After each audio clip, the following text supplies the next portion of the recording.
Good morning everyone. Vivekananda Adarsh Vidya Mandir Vidyalaya की online class में आपका स्वागत है। विषय 9 औद्योगिक क्रांति। हम सब ने ऑफलाइन क्लास में औद्योगिक क्रांति पाठ प्रारंभ किया था।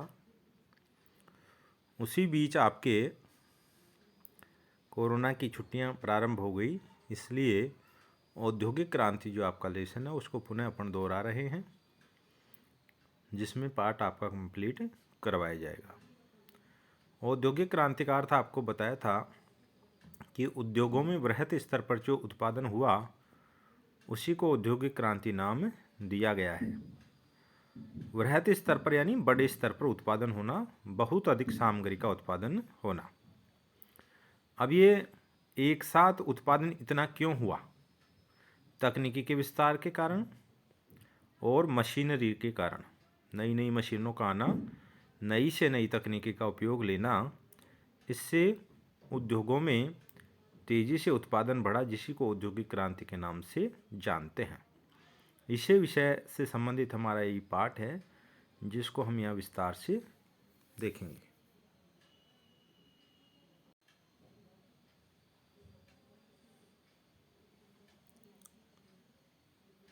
तो ये आपका औद्योगिक क्रांति जो पाठ है, यहाँ प्रारंभ कर रहे हैं अपन।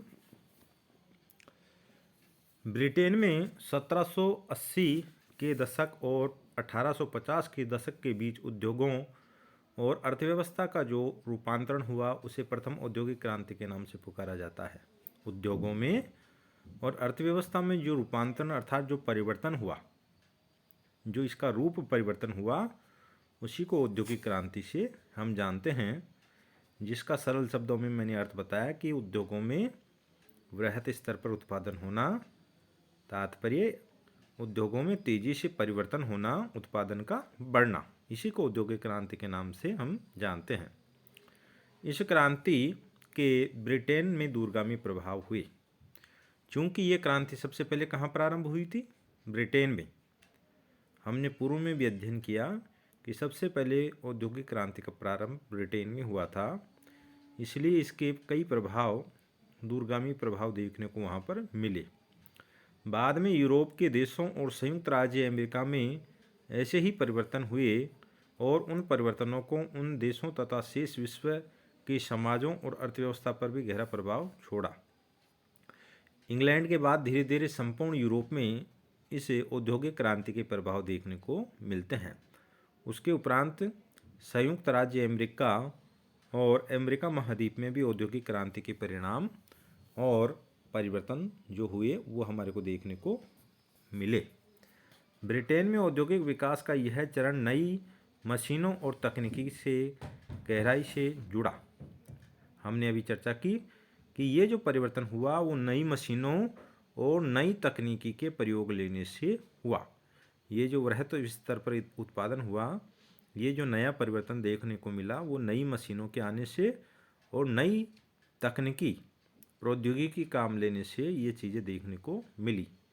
इन मशीनों तथा तकनीकों ने पहले की हस्तशिल्प और हथकरघा उद्योग की तुलना में भारी पैमाने पर माल के उत्पादन को संभव बनाया। पहले जो उत्पादन होता था वो हस्तशिल्प यानी हाथों से होता था, छोटी मशीनों की सहायता से, और हाथों से ये उत्पादन होता था। उसके उपरांत हथकरघा उद्योग आया, जिससे उत्पादन बढ़ा, लेकिन अब औद्योगिक क्रांति से और उत्पादन बढ़ गया।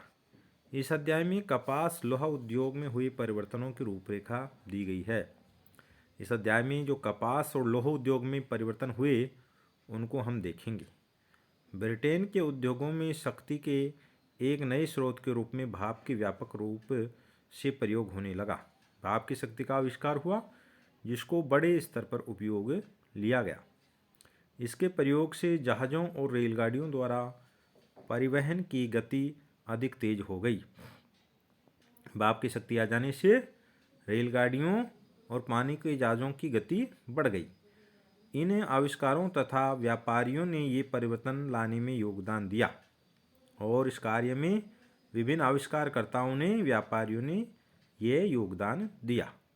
उनमें से बहुत से लोग व्यक्तिगत रूप से न तो धनवान थे और न ही बुनियादी विज्ञानों जैसे भौतिक अथवा रसायन विज्ञान में शिक्षित थे, और इसमें ये भी बताया गया है कि जिन लोगों ने योगदान दिया वो कोई ज़रूरी नहीं है कि वो धनवान थे या वैज्ञानिक थे, जैसा कि उनमें से कुछ वैज्ञानिकों की पृष्ठभूमि पर नज़र डालने से ये बात पता चलती है कि कोई वो इतने पैसे वाले नहीं थे। तो इस प्रकार से इन लोगों के सहयोग से ये सारी परिवर्तन हुए। आगे चलकर औद्योगिकरण की वजह से कुछ लोग तो समृद्ध हो गए, पर इसके प्रारंभिक दौर को लाखों लोगों के काम करने की खराब एवं बेहतर रहन सहन की परिस्थितियों से जोड़ा जाता है। यानी उत्पादन बढ़ा और उत्पादन बढ़ाने में श्रमिकों का बहुत बड़ा रोल था, लेकिन जो व्यापारी थे, जो उद्योगपति थे, उनको तो लाभ हुआ, परंतु जो मजदूर थे उनको इतना लाभ भी नहीं हुआ, और जो कार्य परिस्थितियाँ थी वो परिस्थितियाँ भी उनको गलत मिली। इनमें स्त्रियों बच्चे भी शामिल थे। श्रमिकों में स्त्रियां बच्चे, इससे विरोध भड़क उठा। फलस्वरूप सरकार को कार्य करने की परिस्थितियों के नियंत्रण के लिए कानून बनाने पड़े।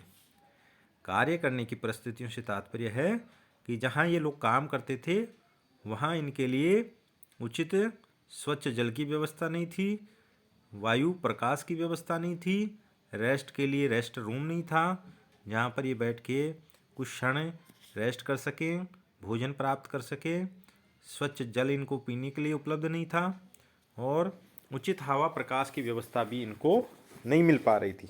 अंधेरे कमरे में या कम रोशनी में इनको काम करना पड़ता था, जिसके कारण लाखों मजदूर नाराज हो गए और अंत में इन मजदूरों ने क्या कर दिया, इन्होंने स्ट्राइक कर दी, हड़तालें कर दी। तो ये औद्योगिक क्रांति के विपरीत प्रभाव भी देखने को हमको मिलते हैं। औद्योगिक क्रांति शब्द का प्रयोग यूरोपीय विद्वानों जैसे फ्रांस के जॉर्ज मिशेल और जर्मन के फ्राइड्रिक एंजेल्स द्वारा किया गया है। अंग्रेजी में इस शब्द का प्रयोग सर्वप्रथम दार्शनिक एवं अर्थशास्त्री अर्नोल्ड टाइनबी द्वारा उन परिवर्तनों का वर्णन करने के लिए किया गया जो ब्रिटेन के औद्योगिक विकास में 1760 और 1820 के बीच हुए थे। अर्थात जो ब्रिटेन में जो परिवर्तन हुए थे इन सालों में 1760 से लेकर 1820 के मध्य जो परिवर्तन हुए, उन परिवर्तनों को दर्शाने के लिए इन वैज्ञानिकों ने औद्योगिक विकास और औद्योगिक क्रांति को उन शब्दों से बयां किया, उन परिवर्तनों को इन शब्दों से दर्शाया। इस दौरान ब्रिटेन में जॉर्ज तृतीय का शासन था, जिसके बारे में टाइनिबो ने ऑक्सफोर्ड विश्वविद्यालय में कई व्याख्यान दिए। उनके व्याख्यान उनकी व्यावसायिक असामयिक मृत्यु के बाद 1884 में एक पुस्तक के रूप में प्रकाशित हुए, जिसका नाम था lectures on the industrial revolution in England, popular address notes and अंदर फेमेंट्स। इंग्लैंड में औद्योगिक क्रांति पर व्याख्यान, लोकप्रिय अभिभाषण, टिप्पणियाँ और अन्य अंश, ये सारे उनके लेक्चर थे जो उन्होंने दिए और औद्योगिक क्रांति पर उन्होंने क्या है, प्रकाश डाला है, इस विषय पर उन्होंने बताया है। परिवर्ती इतिहासकार टी.एस. एस्टन, पाल मंतू और एरिक हॉब्सबॉम मोटे तौर पर टाइनबी के विचारों से सहमत थे। ये विद्वान टाइनबी ने जो विचार दिए उनसे क्या थे, सहमत थे। 1760 के दशक से 1820 के दौरान कपास और लौह उद्योग, कोयला खनन, सड़कों, नहरों के निर्माण और विदेशी व्यापार में उल्लेखनीय आर्थिक प्रगति हुई। एस्टन ने तो इस औद्योगिक क्रांति का उत्सव मनाया जब इंग्लैंड छोटी छोटी मशीनों और कल पुर्जों की बाढ़ से मानो अपलवित हो गया है, यानी उन सामानों की भीड़ सी आ गई, बहुत बड़े स्तर पर इनका उत्पादन हुआ। तो यहाँ पर सबसे पहले आज हमने औद्योगिक क्रांति क्या है, कब प्रारंभ हुई, कहाँ पर प्रारंभ हुई और किन विद्वानों ने ये औद्योगिक क्रांति शब्द उपयोग में लिए, इस बात की व्याख्या की है। नेक्स्ट क्लास में इस विषय को हम आगे बढ़ाएंगे और ब्रिटेन में जो ये औद्योगिक क्रांति हुई वो सबसे पहले ब्रिटेन में क्यों प्रारंभ हुई और अन्य विषय जो इससे संबंधित हैं उनकी चर्चा हम नेक्स्ट क्लास में करेंगे। आज की क्लास आपकी पूरी करते हैं। जय हिंद।